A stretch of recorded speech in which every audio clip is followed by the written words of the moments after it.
Programa de Fortalecimiento de Gobiernos Autónomos Descentralizados presenta FORGAD al aire. Un espacio para abordar los temas de la política pública local, el buen uso de recursos públicos, la eficiencia de los modelos de gestión y la articulación del Estado con la sociedad civil. FORGAD al aire con la conducción de Edison Mafla. FORGAD al aire.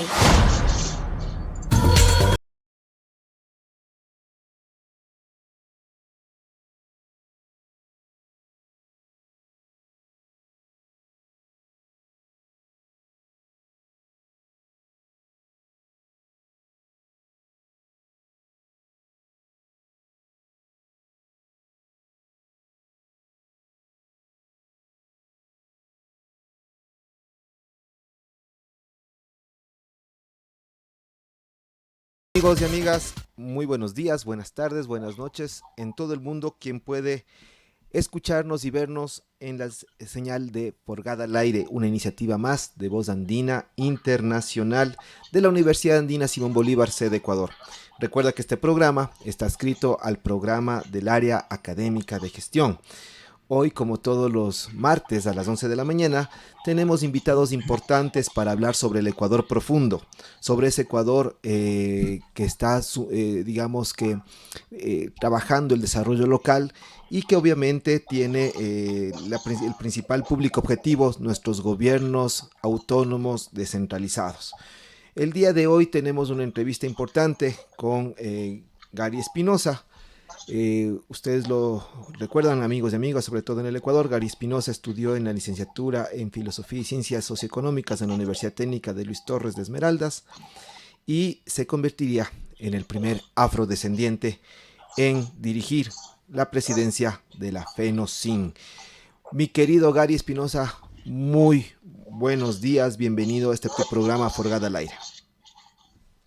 Sí, gracias Edison, gracias a la Voz Andina Internacional por permitirme, dirigirme a todos los países andinos fundamentalmente y particularmente en el Ecuador y todos nuestros compañeros de las organizaciones sociales, CONAIE, FENOCIN y en particular, especialmente a los compañeros nuestros de la FENOCIN. Muchas gracias, Gary. ¿Y por qué está nuestro amigo Gary justamente en esta entrevista? Ustedes recordarán, el Ecuador ha pasado en los últimos 20 días una convulsión social que ha sido sensibilizada y exigida desde los movimientos sociales, campesinos e indígenas al gobierno nacional del Ecuador para que tome la rienda, sobre todo de puntos vitales, no solamente para este sector, sino realmente para todo el país. Estas reivindicaciones sociales que se han previsto desde la movilización y el paro que vivió el Ecuador desde hace 3 semanas, ha hecho que el gobierno nacional y las organizaciones sociales, particularmente las campesinas e indígenas, llegaran a unos acuerdos para poder resolverlas. En esta medida también las organizaciones sociales que se vinculan en el territorio están conviviendo, están articulando acciones con los gobiernos autónomos descentralizados. Y por tanto nosotros es importante desde FORGAD al aire hacer esta pregunta a Gary con respecto a cómo va esas relaciones con estos niveles de gobierno que también son Estado, que también tienen que preocuparse del desarrollo local, que también generan política pública. Así que mi querido Gary, una vez introducido ya esta tertulia, que quisiéramos que la tomes así, no tanto como una entrevista, algo más informal, sí quisiéramos saber que luego de esta jornada de movilización que tuvieron, entre ellas la FENOCIN, ¿cómo regresan las comunidades, los marchantes, los manifestantes, quienes se movilizaron a su territorio? ¿Y cuáles son las expectativas respecto a los acuerdos establecidos? Sí, bueno, ya era hora, de terminar el paro porque realmente eran 18 días. Mucho cansancio de nuestros compañeros, la voluntad existía de seguir, en resistencia a la gente de las comunidades, en la paralización del cierre de carretera, la movilización a Quito, estuvimos con esa gran solidaridad del pueblo de Quito, o sea, que no se hizo esperar en cuanto a dar la respuesta de solidaria en la cuestión material, alimentación, vitualla,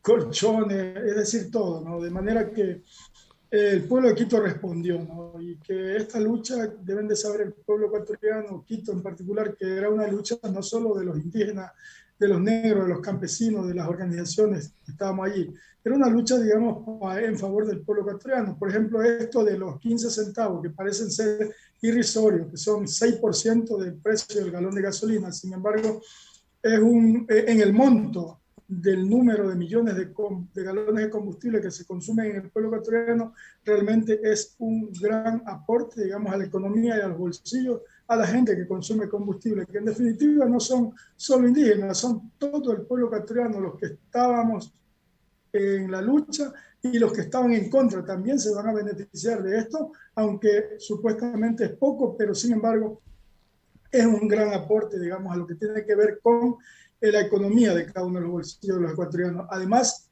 esperamos que en esta mesa de diálogo, que el día jueves vamos a tener un primer acercamiento con el fin de sostener una reunión con la Iglesia Católica y las partes para establecer una metodología, una hoja de ruta, es decir, un cronograma también para establecer, digamos, la línea en cuanto a cómo se van a dar estas mesas de diálogo y quiénes y cuántos van a participar de cada una de las organizaciones. Esperamos que en esta reunión preliminar, podamos establecer todos esos mecanismos para establecer estas mesas, para que evacúen los temas lo más pronto posible.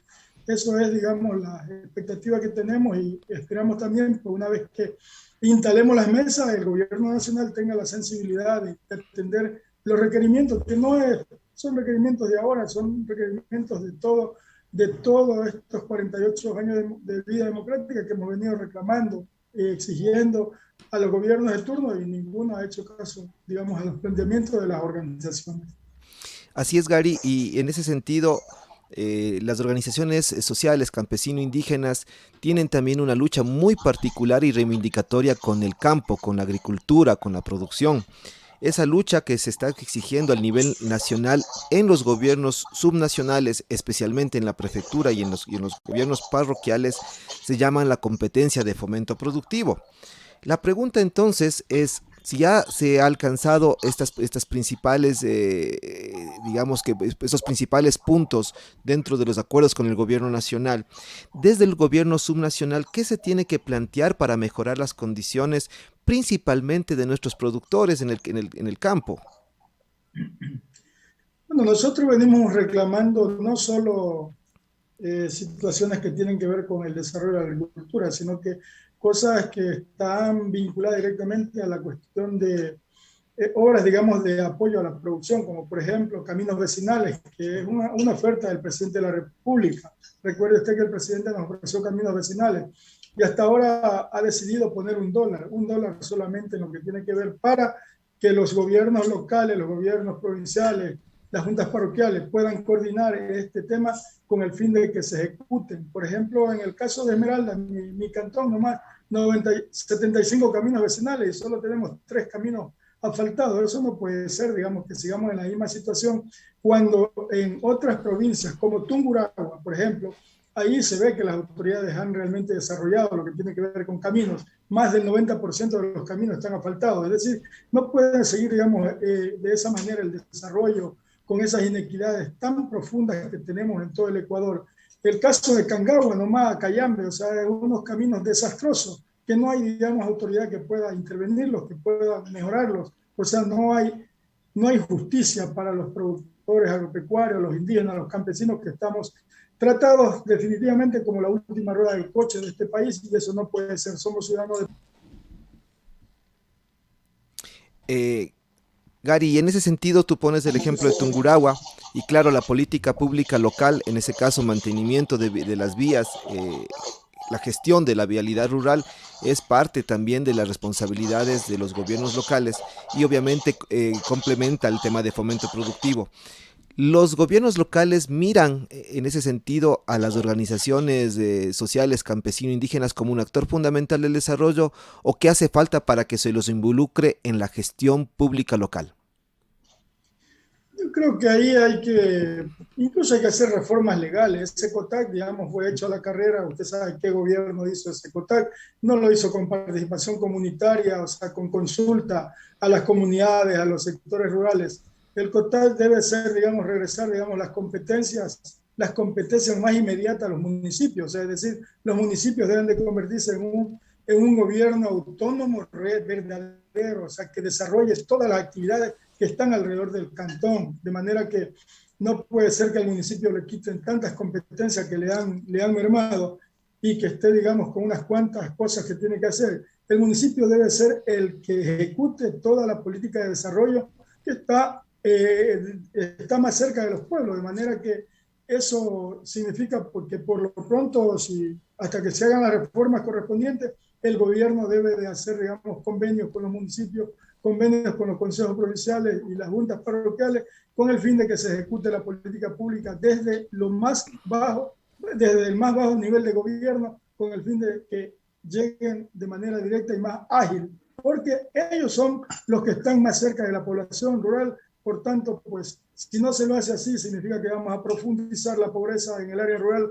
que en este momento está al 50% de pobres, digamos, en el campo y unos 27% de pobreza extrema. Incluso el problema de la desnutrición, que tenemos realmente un dato alarmante en materia de desnutrición, y eso no puede ser que puede continuar en el país este tipo de injusticia, mientras que se gastan grandes cantidades de dinero en obras suntuarias, en obras que no tienen nada que ver con el desarrollo de nuestros pueblos, como por ejemplo las escuelas del milenio, para luego dejarlas botadas, como el caso de Atacama, el caso de muchas provincias que están botadas, algunas escuelas del milenio, más de 10 millones de dólares botados y no se ha utilizado esta situación. Incluso este mismo gobierno del señor Lasso sigue en la misma dinámica. Más de 40 millones de dólares se están invirtiendo en escuelas del milenio que vienen provenientes del Banco Mundial. Pues ese tipo de cosas no puede continuar, mientras que también el BID tiene un crédito de 120 millones y que incluso no se ha utilizado, solo 35 millones de dólares en 4 años y ya riego de las comunidades y a lo mejor se va a perder ese dinero con el fin, porque son ineficientes, digamos, los que administran estos proyectos de parte del Estado ecuatoriano. Gracias, Gary. Con respecto a los acuerdos alcanzados, estos que ya regresan, digamos, con mucha expectativa a los territorios principalmente de la ruralidad del país, ¿cómo podrían complementarse con esos convenios que tú manifiestas que se deberían dar con los gobiernos locales para que tengan efectividad los 10 puntos exigidos y que se miren en el corto tiempo, oportunamente, en cada uno de los territorios parroquiales, cantonales o provinciales? Los diferentes ministerios, por ejemplo, el Ministerio de Obras Públicas, el gobierno prometió caminos vecinales que hagan los convenios con el gobierno provincial, en este caso que tiene la competencia de caminos, de manera, pero que haya una vigilancia, haya una veeduría, no es para que reciban la plata y hagan lo que les dé la gana, digamos, en cuanto a obras mal hechas, obras que lo primero que piensan planificando estos que administran la cosa pública, planifican para ver cuánto nos va a quedar y no realmente en cuánto vamos a beneficiar a la comunidad. En ese sentido, que haya una vigilancia en cuanto a las inversiones del desarrollo que tiene que ver con caminos, lo que tiene que ver con las escuelitas rurales, que están abandonadas. Hace mucho, recuerdo que hubo un gobierno que cerró muchas escuelitas rurales donde habían 60 estudiantes. Bien, se puede aprovechar para reaperturarlas con el fin de que ahí por lo menos hayan tres maestros y potencialicen, digamos, la calidad, digamos, de la educación rural, porque realmente está abandonada a su suerte y eso no puede continuar en el país. Y debe ser una competencia en convenio con el Ministerio de Educación y con los gobiernos locales, en este caso las municipalidades, para que lleven adelante este propósito de desarrollo de la educación rural en este país. Gary, las organizaciones sociales han demostrado históricamente solidaridad y resistencia al exigir sus reivindicaciones. También no podemos negar sus capacidades y competencias que las tienen, ¿sí? Su nivel también de tecnicidad y también de comprensión de la política. En este momento estamos ya llegando a un nivel de transición de los gobiernos locales, porque ya el próximo año habrá elecciones para lo seccional. y quisiéramos saber qué han pensado las organizaciones sociales, las organizaciones campesinas indígenas, la FENOCIN que usted preside, para poder conseguir programas y proyectos desde estos niveles de gobierno y quizás infundir en la propia campaña electoral que se tengan en cuenta desde la misma campaña y se cumplan luego cuando lleguen las autoridades locales a sentarse en las curules de prefecturas, alcaldías o presidencias de junta parroquial. Sí, o sea, primero la situación de participación política es realmente, hay con muchas inequidades, o sea, no hay una participación realmente verdadera, incluso los candidatos cuando inscriben o presentan un plan de gobierno es un disparate de plan de gobierno. Ese plan de gobierno no tiene unos indicadores de medición, de calidad y de cantidad. O sea, realmente el Consejo Electoral debe de orientar de que los planes de gobierno que presentan las autoridades que quieren ser electas sean diferentes, sean realmente que haya la posibilidad de medirlos desde el punto de vista cuantitativo y cualitativo. De lo contrario, eso es un saludo a la bandera. Ponen cualquier cosa en un plan de gobierno y luego ni siquiera se puede evaluar, ¿no? Cuando se dice que alguien quiere hacer una revocatoria de mandato, es difícil evaluar un plan si es que se ha cumplido o no se ha cumplido, porque son enunciados sin, digamos, decir cómo, cuándo y con qué van a hacer, digamos, este tipo de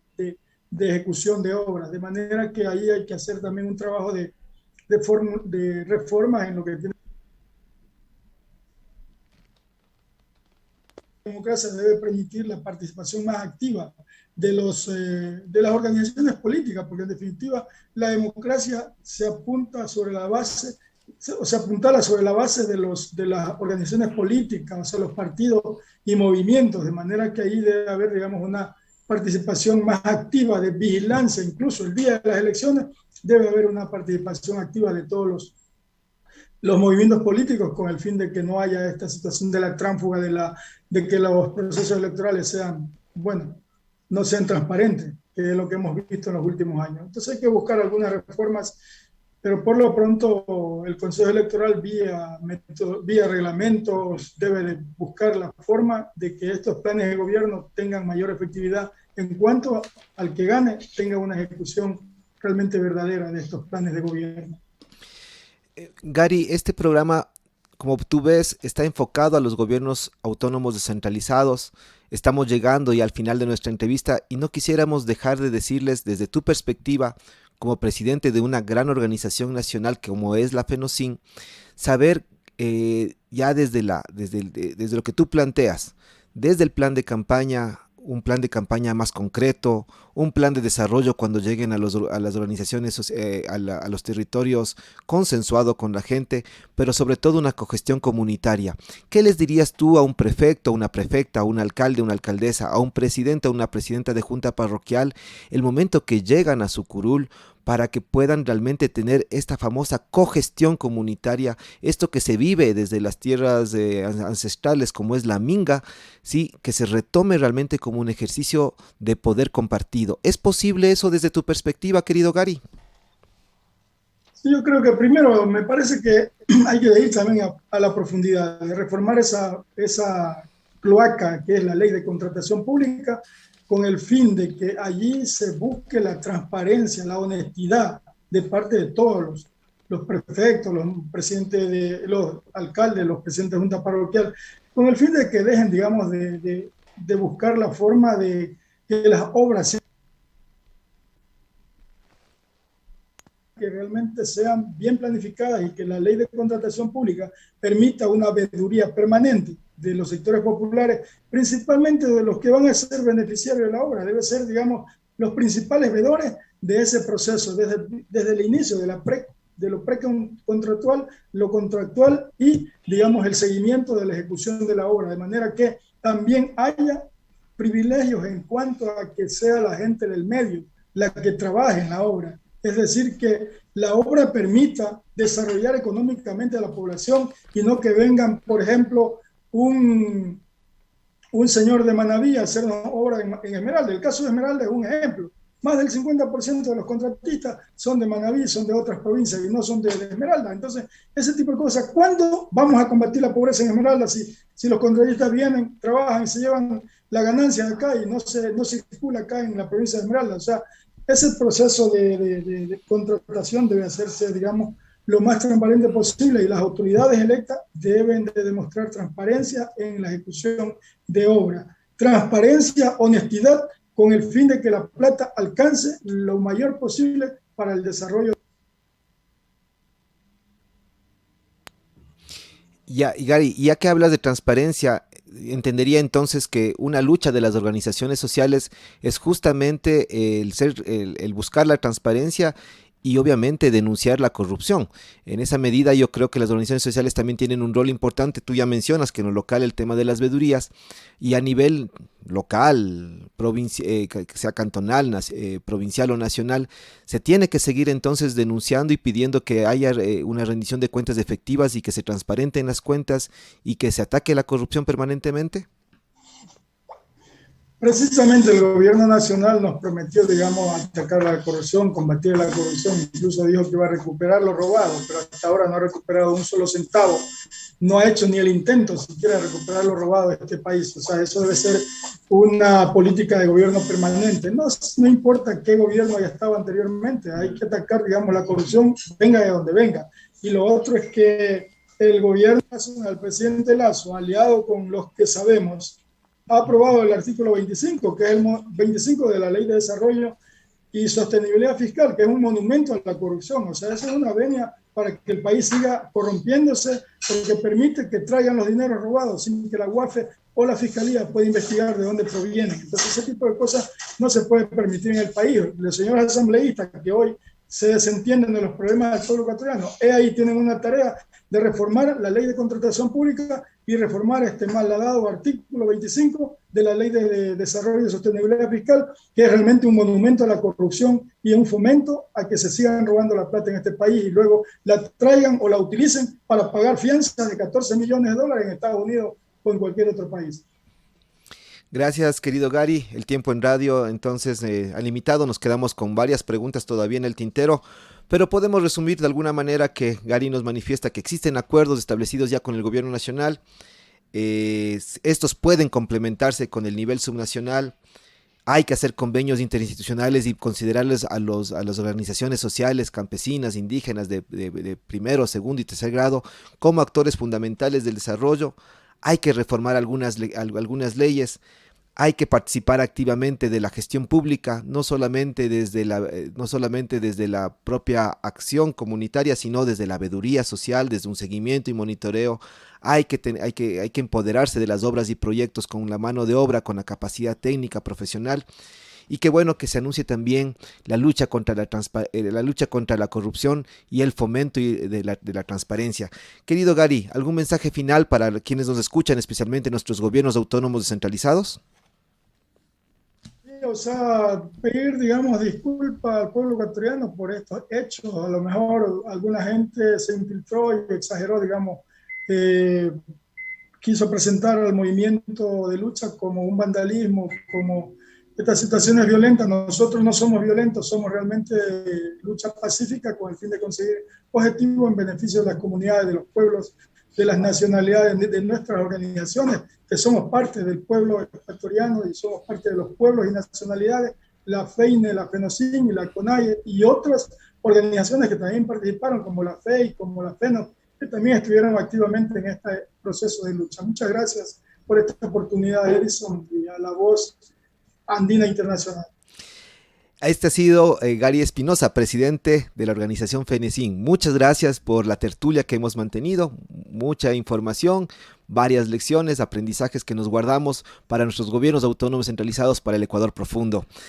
Gracias a Controles que hacen posible que Forgada al Aire esté presente todos los días martes a las 11 de la mañana. Yo soy Edison Mafla, agradecemos tus interacciones. Buenos días, buenas tardes, buenas noches.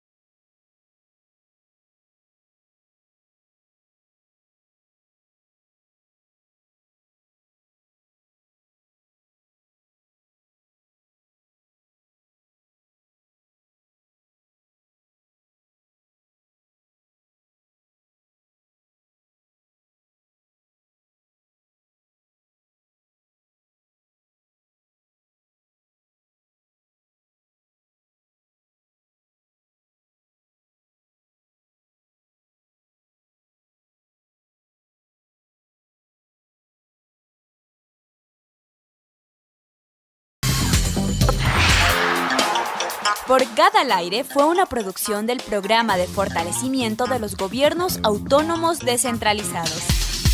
Les agradecemos por su generosa compañía.